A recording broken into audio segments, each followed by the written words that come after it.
Yes, Karan, in a conflict like this, Jiribam the Imam de Quaitema, the Angang Sing Moron Poson took to Angang Sing, a Yaoga Kui family, Tamtina or Naira, Raptor or a heart keeper to Kuki not Taubuni as a quickie, MLA, Masana Yaza, the natural methods of her sub ID pop Pong Bore. Aduki video material ministry, Kamam the Munisati, Musicam, Sativa Mino, Musicam, the Saglis to Bamino, Ziggy Bidu, the Kangani, Masana, direct natural media, when a heart brain and Pong, having a mabani, who sit up the chunks.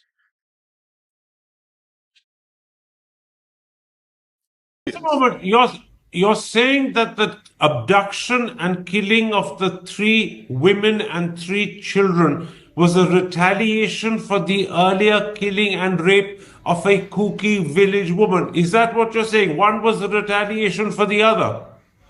yes, Karan, in a conflict like this, emotions tend to rule.